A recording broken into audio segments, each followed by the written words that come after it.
The Board of Parks and Recreation Commissioners of Kansas City, Missouri meeting for May 14th, January 28th, 2025 is hereby called to order. It's pool season. Yeah. Will Secretary Houston please call roll? Commissioner Smith. Present. Commissioner Contreras. Here. Commissioner Meyer. Here. Commissioner Taylor. Present. President Hayden. Here. Director Patton. Here. The first item on the agenda is the approval of the December 10th, 2024 board minutes. Do any of my fellow board members have any changes or comments to this item? Hearing none, may I have a motion to approve? Move to approve. Second. All in favor? Aye. Any opposed? Items passed. Next item on the agenda is resolution number 32727, considering board approval of the Park and Boulevard Maintenance Levy and the Boulevard and Parkway Front Foot Assessment fees for the 2025 to 2026 fiscal year. Terrence William, our Chief Financial Officer, is here to speak. Good afternoon, Commissioners. This front foot assessment, being set at zero, was put in place when the City of Kansas City voted to provide the Parks Department with the park sales tax, August 7th, 2012, right? And so prior to that, there was two assessments, one for the boulevards and parkways, and then the other one was for the maintenance fees. And also there was a $12.50 fee for the tags, when you got your tags. And so we waived those for the park sales tax. And so this is done every year during budget time. Any questions? All right, may I have a motion to approve? Move to approve. Second. All in favor? Aye. Aye. Any opposed? Items passed. Thanks, All right, Terrence. thank you. Next item on the agenda is resolution number 32728, considering board approval of a memorandum of understanding with the Mill Creek Association for the maintenance and upkeep of Mill Creek Park. Director Cotton. Yes, thank you. Mill Creek Park has been an asset to the city since 1908 and is one of the most highly recognized parks in the system. The Mill Creek Park Association has been working with Kansas City Parks and Recreation Department to help offset the cost of maintenance of the park for the past 40 years. This association historically pays for 45% of the annual cost for enhanced maintenance of the park. To date, this agreement has been an informal agreement with no written documentation on the agreement. At this time, both parties wish to execute an MOU that will formalize this long-standing agreement to a written document. Staff recommends approval of this MOU with the Mill Creek Park Association. Question, Director Cotton. Do you have a last 2-year amount? I know we say it's typically about 45%. Yes, ma'am. The total annual cost is $31,720, and last year they provided us $14,274. And the year before that it was the same. Okay, thank you.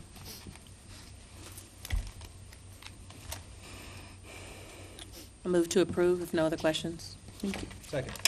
All in favor? Aye. Any opposed? Items passed. Next item on the agenda is resolution number 32729, considering board approval of a facility use with concession agreement with the Kansas City St. Patrick's Day Parade Committee, Incorporated. Rob Loya, Advanced Administrator, is here to speak. Good afternoon, Commissioners. Thank you. Yes, this is a request for the Kansas City St. Patrick's Day Parade on March 17th, 2025. Major annual event. The Kansas City Parks and Recs Department will be compensated $1,000 for this one-day event. Any questions?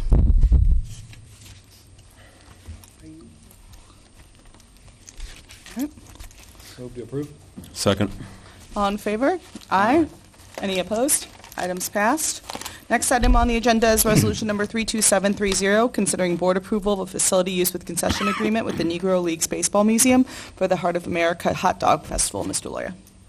Yes, a very popular summertime annual event for Kansas City. The Kansas City Parks and Recs Department will waive fees in partnership with the Negro Leagues Baseball Museum for this one-day event. Any questions? So excited about how timely this is. Thank you. We'd love to get a calendar out. That's an amazing event. Yeah. Move to approve. Second. All in favor? We're all excited. Aye. Any opposed? Items passed. Next item on the agenda is resolution number 32731, considering board approval of a facility use with concession agreement with the Winter Circle Collective. Mr. Loya. Thank you. The Winners Circle Collective is a 501c3 nonprofit organization dedicated to strengthening urban communities through representation, education, and economic empowerment. They wish to enter into a facility use and concession agreement for the Great Lawn for the Winter Circle Weekend event on June 18th, 2025, which will include games, activities, vendors, basically family entertainment, headlined by local athletes. They're expecting about 300 participants. And the City of Parks and Rec, Kansas City Parks and Rec Department will waive all park fees in partnership with the Winter Circle Collective. Just want to add that this is an incredible event that's brought to us by our very own Kansas City natives, Charles Smith, who's going to the Super Bowl playing for the Eagles, and Ishmael Wainwright, who played for the Phoenix Suns. So I'm glad to see we're doing this. Yeah, I'm glad to see we can get it together and on schedule this year. I know we tried last year. Yes, so ma'am. This is a great improvement. Yes, we made a lot of progress already. Great. Move to approve. Second. All in favor? Aye. Aye. Any opposed? Items passed. Thank you, Thank you, Mr. Commissioners. Loya. Next item on the agenda is resolution number 32732, considering board approval of a facility use without concession agreement with Big Bear Tournaments for the use of Line Creek Community Center. Jennifer Jett, Superintendent of Community Services, is here to Hi. speak. Big Bear Tournaments is requesting the use of Line Creek this weekend, Friday, Saturday, and Sunday. For their tournament, we anticipate that an estimated payment of $8,775. And yes, I have spoken with Line Creek about how we need to be more timely with this, and we've spoken with the tournament runners, if they do choose to do it again, that we need more time. Thank you. And I do want to acknowledge that us going to once-a-month meetings has meant that there's more of a lapse, but I appreciate you bringing that to the tournament organizers as well, so thank you. Any questions on this one? Move to approve. Second. All in favor? Aye. Aye. Any opposed? Items passed. Next item on the agenda is resolution number 32733, considering board approval of a facility use without concession agreement with the Patel family for the use of Tony Aguirre Community Center to play volleyball. Thank you. So the Patel family has been playing volleyball with us for the past 10 years, for the entire year at Tony Aguirre Community Center. So they ended their play at the end of 2024, and this is to establish their play resuming on February 5th for the remainder of the year until December 17th. They've been consistent partners. I Yes, they appreciate have. that. They've been a really great family. Yeah. They're very fun. Move to approve. Second. All in favor? Aye. Any opposed? Items passed. Thank you. All right, thank you. All right, next item on the agenda is resolution number 32734, considering board approval of an application for promoting resilient operations for transformative, efficient, and cost-saving transportation grant funding to reconstruct the intersection of 63rd Street, the Paseo, and Meyer Boulevard to reduce flooding risks. And James Wong is here to speak about it. Where's the grant application to? This is the grant application that, we'll work with the mayor's office and Public Works and, But what's your funding source? great question. So, Because there's no need if it's federal funds, I mean. because, we've been working with Public Works and Water to reconstruct the intersection of 63rd Street in the Meyer and the Paseo Boulevard and Meyer Boulevard. So that is an intersection that has a lot of, traffic concerns. And Water needs, to use Daniel Morgan Boone Park for a detention. So this is the federal grant application. So the city will be asking $34 million federal grant from them. And the local match will be coming from Public Works and Water. So Public Works is using they got like $8 million for the road job. And then, this grant, in fact, allow for the city to use other federal grant as a local match. So it's very interesting. And then, Water will always, they have funding in their small sewer program to fund the remaining gap, which is about $2.6 million. So there's no money from us. And once they get the money, then they will truly, reconstruct the intersection and help us out too. Yeah. Well, that intersection needs some help, so I'm excited to see this. So you're saying this is a federally funded project This- that will be matched by Parks Public Works and KC Water. Yes, ma'am. So, yeah, we're applying for federal money, but yeah, the local match would come from, yeah. Okay. Move to approve? Second. All in favor? Aye. Any opposed? Items passed.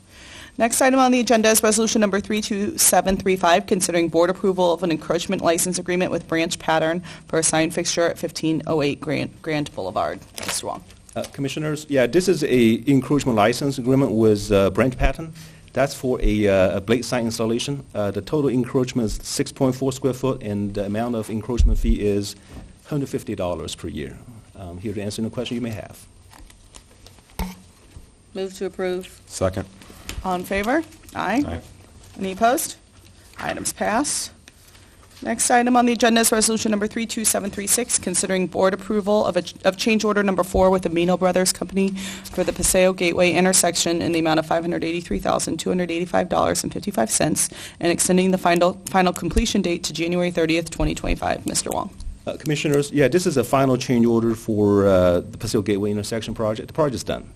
And like the other one that, we've been collaborating with with Water Service on this project.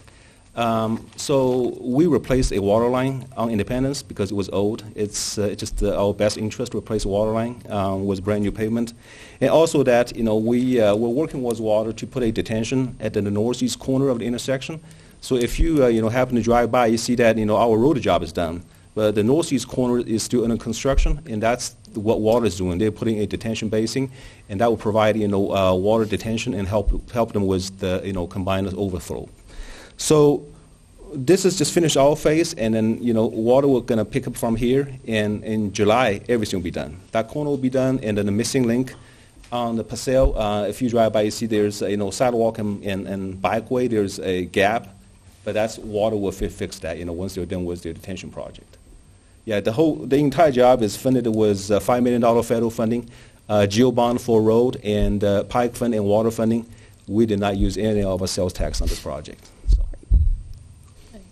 And you said complete by this July, July 2025? Yeah, July, yeah. It's already in construction. It's already fencing. They're going to do the final grading. We did the rough grading. They're going to do the final grading, and then they're going to put a smart gate. So when they're going to, raise the gate to store more water when the forecast says there's a big rain in an event. So they're going to raise the gate, and then when the rain event is down, they can remote it and lower the gate. So it'll be cool to see how they do it, with detention. It's a technology, yeah. Thank you. Move to approve? All in favor? Aye. Any opposed? Items passed. Next item on the agenda is resolution number 32737, considering board approval of a covenant agreement with North Kansas City Public Schools for the maintenance of a public stormwater outfall system at Lakewood Greenway. Mr. Wong. Commissioners, this is a maintenance agreement with North Kansas City Public Schools. They demolished the old Lakewood Elementary School and built a brand new school at the same location. The new school is Greenway Elementary. So as they build a new school, they're required to put detention in a brand new storm sewer system across Lakewood Greenway, and then so eventually that storm will outlet in there's a creek in Lakewood Greenway. So this is a maintenance agreement. Essentially, we're saying that fine, you can put that storm sewer on our property, but we'll make sure that you maintain that. We also made sure they put a lot of riprap at the outfall so that we don't have the erosion problems, and they're responsible for maintaining that too. Great. Move to approve? Second. All in favor? Aye. Any opposed? Items passed. Next item on the agenda is resolution number 32738, considering board approval of a bid award to CM Concrete Incorporated for the Blue River Trail Martha Truman Connector Project in the amount of $528,016. Mr. Wong. Commissioner, yeah, this is a bid order for the Blue River Trail Martha Truman Connector Project. This is the project, coming from the parking lot in Minor Park going south to Martha Truman, so that make a connection between the existing trail system and Martha Truman. This is a federally funded project. Federal funding is going to be $422,000, and the local match is going to be from the 6th District Pike funding, so there's no park sales tax involved. We have 5 bids, and the CM Concrete submitted the lowest and responsible bid. Thank you. Move to approve? Second. All in favor? Aye. Aye. Any opposed? Items passed. Next item on the agenda is resolution number 32739, considering board approval of a contract with the Kansas City Community Gardens Giving Grove in the amount of $52,000. Oh, Stephen Van Ryn's here to speak on Yes, this I one. am. Yeah, this is our annual agreement with Kansas City Community Gardens, the Giving Grove, that manages a plethora of awesome orchards in our park system and adjacent places. Their addition of trees actually helps us try to reach our canopy goal as well. So there's both providing food and helping to provide shade with our tree canopy. And it is in here that we have some additional money through a grant, $60,000 that's coming through neighborhoods. I did find out today that is on hold into the foreseeable future. So we will not have that funding available. But the other 52 is from us, and we'll be moving forward with that. Yeah. Any questions? All right. I have a motion to approve. Move to approve. Second. All in favor? Aye. Any opposed? Items passed. Final item on the agenda is resolution number 32740, considering board approval of amendment number 2 with American Lawn and Landscape Incorporated for tree planting services in the amount of $200,000, bringing the total contract amount to $1,760,000. Mr. Van Ryn. Yes, this is just extending our existing tree planting efforts. There are some city manager requested projects that we are going to work on too, some additional tree planting in some different right-of-way areas that this is going to help cover. So, yeah, just trying to meet the 10,000 tree goal and generally trying to meet our goals for the expanded urban tree canopy. Great. Any questions? Move to approve. Second. All in favor? Aye. Any opposed? Items passed. Thanks, Mr. Van Ryn. Thank you. All right, I will turn it over to Director Cotton for his director's report. Thank you. Gracemore Community Pool property, that acquisition of that property has been completed. Pool demolition is expected to begin in February. The pickleball courts at Hodge and Platte Purchase Park, construction contract is executed. Construction will begin in mid-February. CXT restroom at Davidson Park, permits been pulled. Construction will begin in late January. The restroom facility for Blues Park will also begin in February. CXT restroom at Likens Park, construction will begin in February. CXT restroom at Frank Vadick Park, construction will begin in March. Spring Valley Park, parking and speed tables have been completed. Lakewood Greenway exercise equipment has been completed. The Tony Aguirre Pool, a notice to proceed has been issued. Construction is in progress. 9th and Van Brunt, construction is in progress. Ashland Spray Ground, construction expected to be completed in spring of 2025. Children's Memorial in Hibbs Park, construction expected to be completed in spring of 2025. Shealy Kemper Dietrich Park tennis court replacement is finished. Staff removed and cleaned up a houseless site at MLK Park. One of the statues from the Shoto Trafficway art pieces was stolen. The park rangers have been canvassing the scrapyards.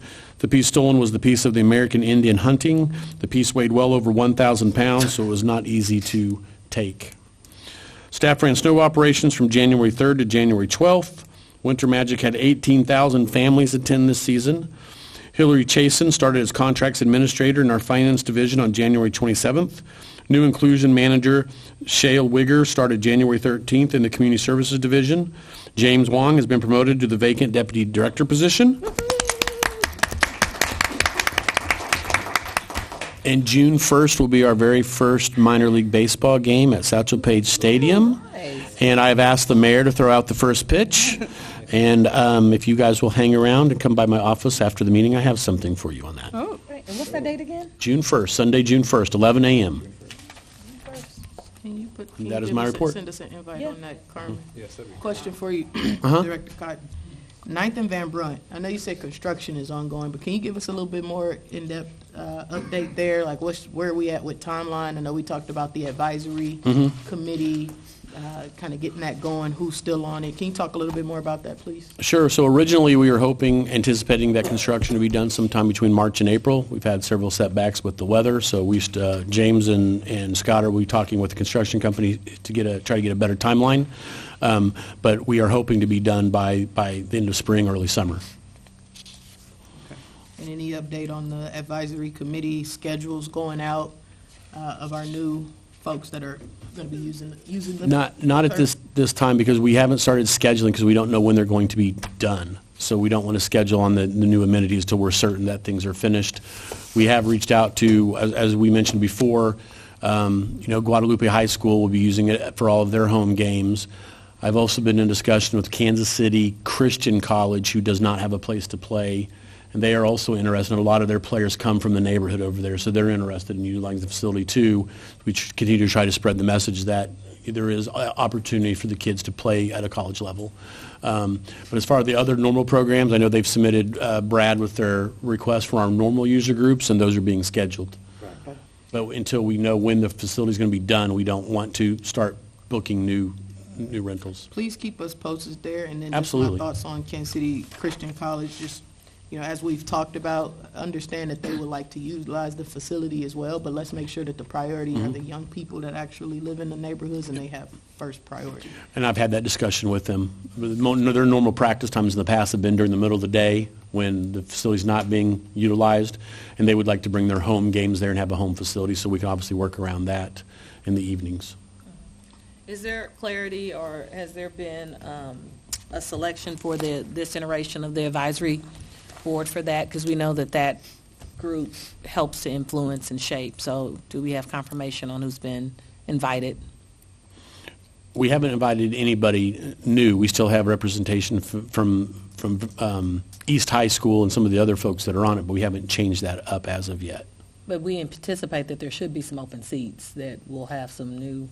I know that one of the people that was involved has left and moved to Los Angeles, and we will reach out to fill her seat, yes. So if we can just make sure that we share that in a future update, just so we can make sure that we're creating a line of sight Absolutely. for everyone, I think that'd be helpful.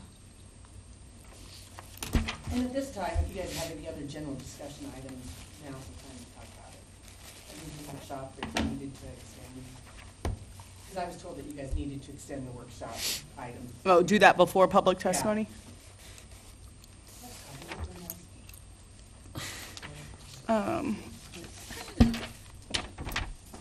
Okay.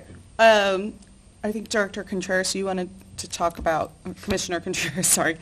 You wanted to talk about just like communications and, photos for events. Why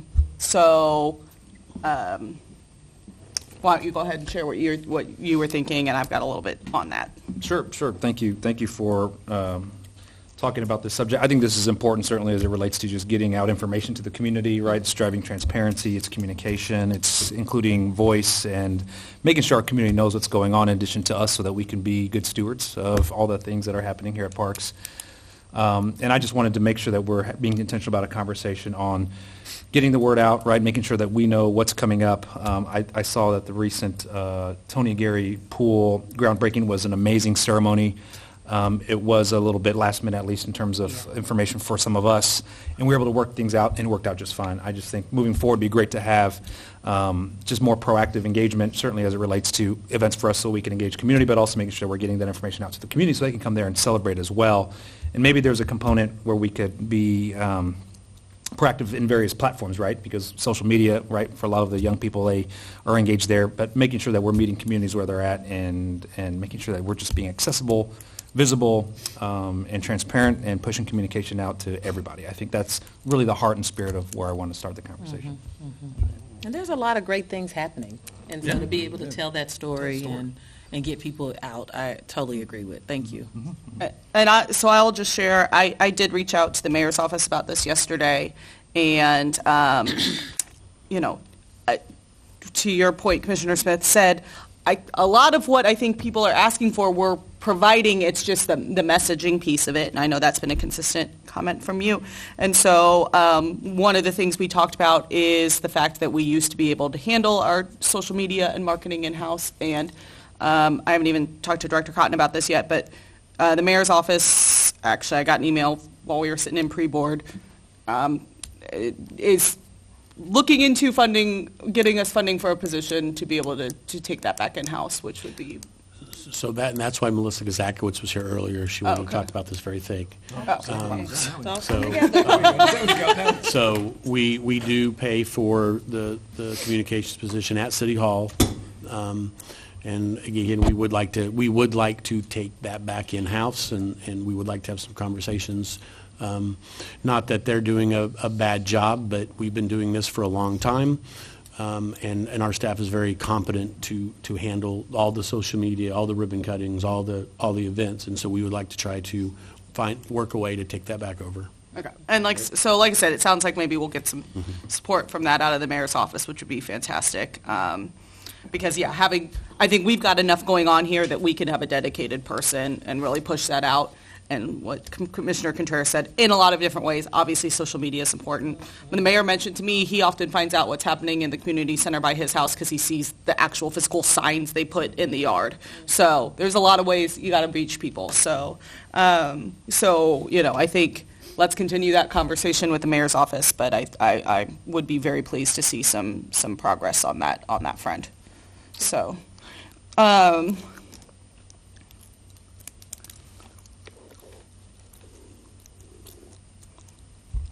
Did you talk about the digital center at Garrison in your report? I don't know if I heard that. Did you talk about that? Oh, yeah. I saw that on the news. I saw it, yeah. I saw it online. No, so what that was actually ran through neighborhoods, and it was replacing our existing computers out there. That was not actually a Parks event, although it was at the community center. It wasn't facilitated necessarily by us. Our staff did help, but that was a neighborhoods thing, so no, I did forget to put that in my report. it looked like it's a lovely lab. So, okay. Anything else from pre-board that people wanted to discuss? I think we'll have another workshop. Okay. Then we will now move into public hearing. If we have any members of the public who wish to address the board, public testimony is limited to 2 minutes. We have a timer running, and you will need to end your testimony when that goes off. And I see we have Miss Gail Hill, so you are here to talk to us. Good afternoon, Ms. Hill. Jumbo. Yes, thank you. I am so excited to give this announcement. For over 30 years now, when you walk into the Walk-In Center in the auditorium, you see the beautiful portraits around the walls. And I look at them and I say, I'm not sure who all these people are. I've lived around my life. Oh, if these walls could talk. I've said that and dreamed it and said it and dreamed it, as this person, that person. Oh, if these walls could talk. Well, we're at that point now.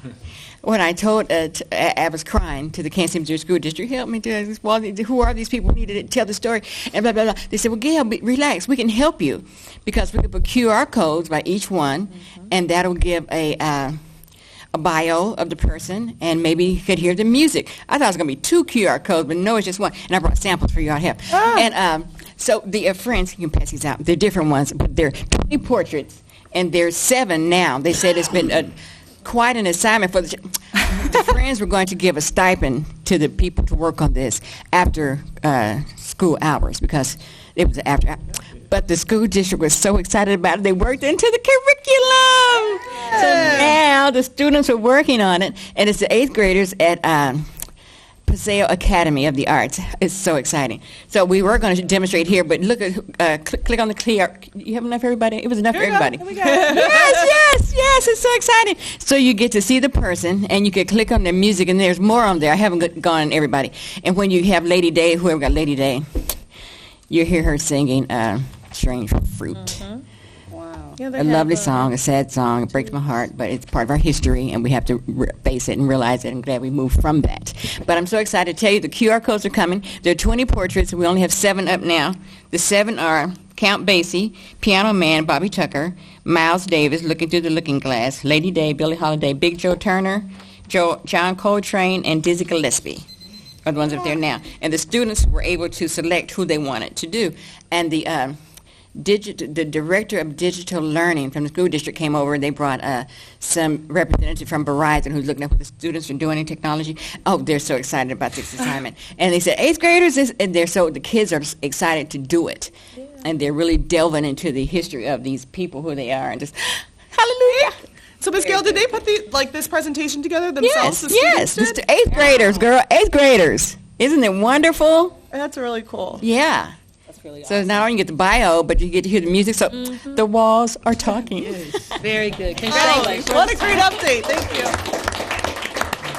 And I love the partnership, Ms. Gail, with our students and the school district. It's just a really great way to connect, so. And it's built part of their curriculum on community engagement and technology. So that's why they said, we'll make this part of our curriculum, don't have to pay us for it. We're the children. Amazing. Thank you. Thank you for your volunteerism. Since the technology wasn't working, I emailed the pictures to Carmen to get to everybody so you can see Thank you. what Ms. Gale was talking about on the walls with the QR code. Okay. Those two pictures she's going to send shows a little QR code in a gold frame on the right side of each one. Actually, we just did two so you can see how it's positioned. Thank you, Ms. Gill. Great job. All right, anyone else for public testimony? Okay, with that, I will take a motion to move into closed session. I move that that Parks Board goes into closed section pursuant to Section 610.021, subsection 1 of the revised statutes of Missouri to discuss legal matters, litigation, and privileged communications with attorneys, to discuss real estate and also personnel matters. Second. All in favor? Aye. Any opposed? All right, we will now move into closed session. Our next meeting will be held February 25th, 2025 at 2:00 p.m.